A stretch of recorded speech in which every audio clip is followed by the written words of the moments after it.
지금 요새 이제 이 청년들 보면은 이렇게 자기소개서 이제 이 회사를 들어가기 전에 이 자기소개서를 쓰는데요. 그때 보면은 요새는 예전에는 겸손이 미덕이어서 겸손하게 이야기하는 것을 원했지만 요새는 이제 자기 PR 시대라고 하죠. 이 자기의 잘남을 드러내는 것이 이제 미덕이 된 시대입니다. 이게 자기 강점을 말하지 않으면 이제 무시당할 수도 있다. 이제 이렇게 생각하고 또 손해보지 않으려고 이제 자기를 더 드러내는 이제 세상이 되었습니다. 그런데 오늘 우리가 함께 살펴볼 이 세례 요한이라는 인물은 자기를 드러내는 것이 아니라 정반대의 행동을 하는 것을 오늘 우리가 살펴볼 수가 있습니다. 먼저 보면은 이 세례 요한은 지금 모든 사람이 주목하고 있는 것을 볼 수가 있습니다. 이 19절 말씀을 보시면 유대인들이 예루살렘에서 제사장들과 레위인을 요한에게 보내요 라고 하면서 시작을 하고 있습니다. 이 유대인들에게 예루살렘은 이 우리로 따지면 서울과 같은 곳이죠. 그러니까 거기서도 특별히 제사장들과 레위인을 보냈다라는 이 말은 이 유대인들의 국회라고 할 수 있는 사내들인 공회가 있는데 이 사내들인 공회의 절반은 사두개파라고 부르는 제사장 가문 출신들, 그러니까 귀족 가문 출신이라고 보시면 되겠습니다. 그 출신된 사람들이 장악하고 있고 또 절반은 이 평민 출신이었던 바리새파가 장악하고 있는데 지금 이 반쪽에 있던 이 사두개파 사람들이 지금 세례 요한에게 사람을 보내서 이 누구인지를 확인하는 모습을 볼 수가 있습니다. 또 24절 보면 그들은 바리새인들이 보낸 자라라고 하면서 역시나 이 사내들인 공회의 절반인 바리새인들도 역시나 세례 요한의 정체를 알기 위해서 사람을 보낸 것을 볼 수가 있습니다. 그러니까 즉 지금 이스라엘에 있는 모든 정치 세력들이 모든 사람들이 세례 요한이 누군가에 대해서 궁금해하고 집중하고 있는 겁니다. 그래서 이제 내가 누구냐라고 이제 묻기 시작합니다. 이런 이제 질문이 나올 때 자기에게 이게 집중이 될 때 보통은 이제 자기를 드러내고 싶은 은근한 욕망이 생기죠. 그러나 오늘 본문의 세례 요한은 세 번의 아니다를 지금 얘기하고 있습니다. 20절에 보시면 이제 나는 그리스도가 아니다라고 답을 하고 또 21절에서는 엘리야가 아니다. 또 21절 후반부에는 그 선지자, 모세가 예언했던 그 선지자가 아니다라고 하면서 자신이 아니다라고 이야기를 하고 있습니다. 저는 지금 몇 년 전에 이 청년들 데리고 이 부산에 간 적이 있었는데요. 이 부산에 이제 아이들 데리고 갔는데 하필 호떡 먹으러 갔는데 이 서면시장이었나 뭐 어디 호떡을 먹으러 갔는데요. 그때 마침 이 대선 기간이어서 안철수 씨가 그때 이제 갑자기 막 떴습니다. 그래서 3만 명이 몰려 들어가지고 아주 빠져나오지를 못해서 되게 큰 고생을 했는데요. 그때 당시 좀 생각해 보시면 이 안철수라는 이 한 인물이 이제 TV 프로에 나오면서 의사 출신이면서 또 뭐 컴퓨터 백신을 만드는 사람이고 또 CEO고 이러면서 이 청년들의 멘토다 뭐 이러고 대한민국의 멘토다 이러면서 엄청난 관심을 이제 보이고 또 그 사람이 마치 이 대한민국을 구원해 줄 사람인 것처럼 여기면서 수만 명의 사람들이 쫓아다닌 때가 있었습니다.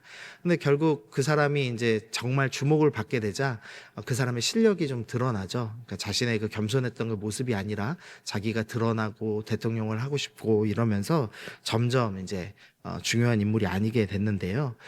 저는 이제 그런 경우들을 보면서 그 사람이 정말 이 욕심이 많아서 그런 것이 아니라 이렇게 주목받기 시작하면 어떻게 처리해야 될지, 그러니까 자신이 그 주목받음을 어떻게 해결해야 될지를 몰라서 그런 거 아닌가라는 좀 생각을 해봅니다. 이 자신이 중요한 인물이라고 여김 받을 때 아니다라고 말하는 것이 참 쉽지 않은 것이죠. 그런데 세례 요한은 지금 세 번이다 아니다라고 말하고 있는 겁니다. 근데 그 중에서도 지금 20절에서는 나는 그리스도가 아니라라고 이야기를 합니다. 보통 사람들이 당신이 이 문제의 해결자입니다라는 이제 이야기를 들으면 그때부터 이제 갑자기 태도가 바뀌죠. 뭐 꼭 이 구세주라는 표현이 아닐지라도 뭐 하다못해 주방에서라도 뭐 권사님이 계셔야 꼭 뭐 김치가 맛있습니다. 이런 한마디만 들어도 사람 마음이 괜히 들뜨고 이렇게 올라가죠. 마음이 교만한 마음이 살짝씩 올라가죠. 그런데 이제 세례 요한이 이 말을 들으면서 당신이 메시아가 아니냐, 그리스도가 아니냐라고 이야기할 때 나는 아니다라고 당당하게 얘기하는 모습을 좀 볼 수가 있습니다. 또 21절 보시면 엘리야가 아니다라고 예언합니다. 이야기를 합니다.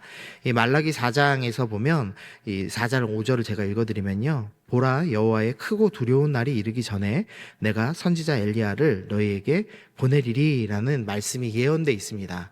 그러니까 엘리야의 심령과 능력을 가진 사람이 이 주님 앞에 나타난다라는 예언인데, 사람들은 이제 정말로 엘리야라는 사람이 온다고 믿었습니다. 이 온다고 믿었던 또 중요한 이유는 사실은 이 로마의 폭정 때문이죠. 그래서 로마를 이기려면 엘리야처럼 하늘에 불을 내리는 그 정도 능력이 있어야 되는 것 아닌가, 이런 생각을 하면서 엘리야를 기다렸고, 그래서 이제 세례 요한에게 당신은 혹시 엘리야가 아닙니까? 이제 이렇게 질문을 하는 것을 볼 수 있습니다. 또 이 후반부에 21절 후반부에 그 선지자냐라는 이제 질문을 또 하고 있는데요. 신명기 18장 15절에는 모세가 마지막에 예언을 하면서 이 너희 가운데 내 형제 중에서 너를 위하여 나와 같은 선지자 하나를 일으키겠다라고 예언을 했습니다. 이 모세가 예언했던 것은 사실 이제 예수님의 오심에 대해서 예언을 한 거지만, 이 당시 사람들은 세례 요한이 혹시나 그런 사람이 아닌가라는 생각을 했습니다.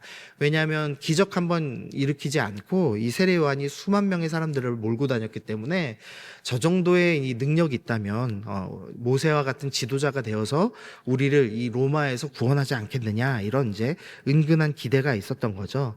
그러나 이 세례 요한은 자신에게 주어지는 이 주목들을 다 아니다라고 거부하는 모습을 볼 수가 있습니다.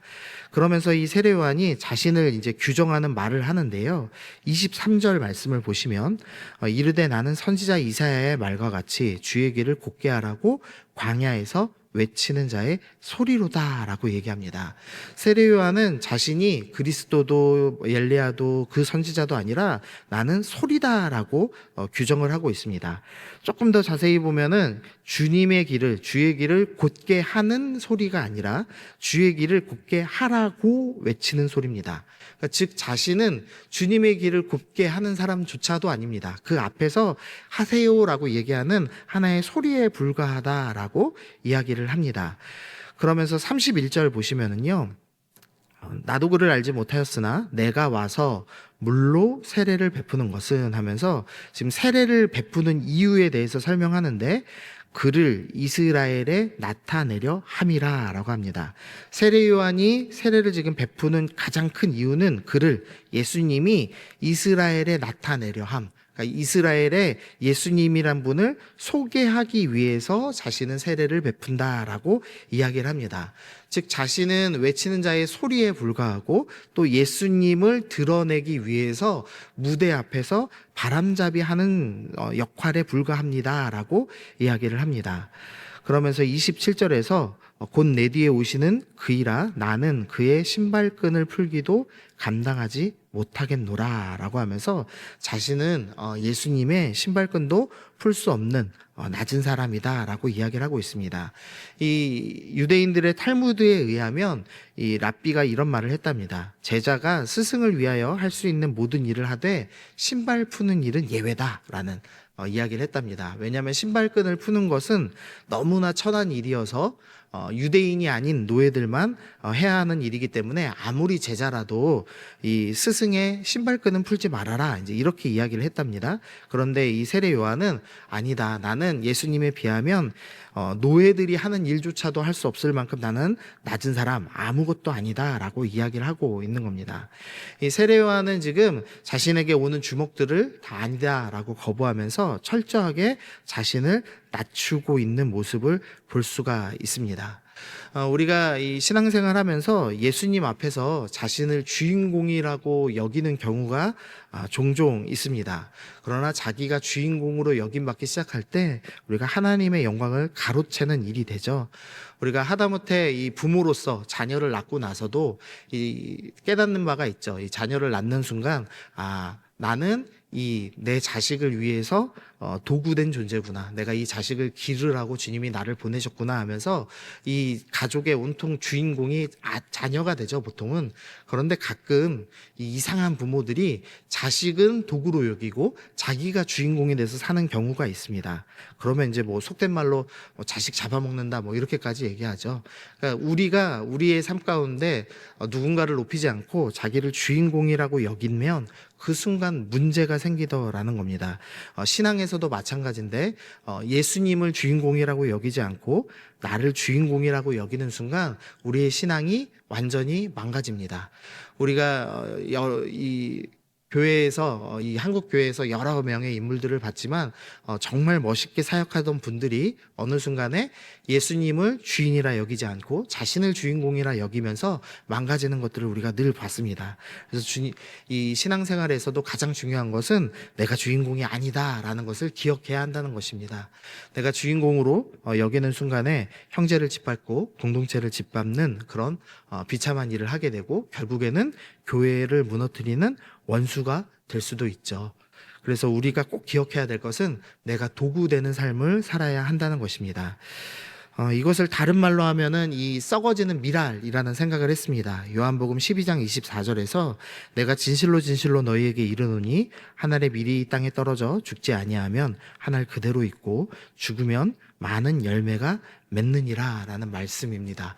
우리가 썩어지고 죽어지고 낮아지고 스스로 도구되어서 예수님 날 사용하여 주옵소서라고 여기기 시작할 때에만 우리가 하나님 나라에 쓰임받는 주님의 자녀가 될 수 있죠. 그러나 내가 예수님을 사용하여서 내가 주인공 되겠다라고 하는 순간 우리는 주님의 원수가 되는, 주님보다 나를 더 높이고 주님의 영광을 가로채는 도둑놈이 될 수도 있다는 것입니다.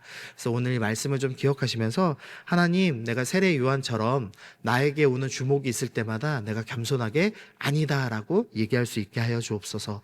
늘 내가 도구됨을 인정하고 예수님만을 높이며 또 형제와 자매를 높이고 사랑하며 겸손히 살아갈 수 있는 주님의 백성, 그래서 세례 요한처럼 예수님을 온전히 드러내는 복음의 통로가 되게 하여 주옵소서. 오늘 그렇게 기도하시면서 또 우리 교회가 그런 주인공이 되는 교회가 아니라 복음의 통로 되는 교회 되기를 소원합니다. 우리 결단하시면서 오늘도 함께 기도하시면서 주님 앞에 나아가도록 하겠습니다.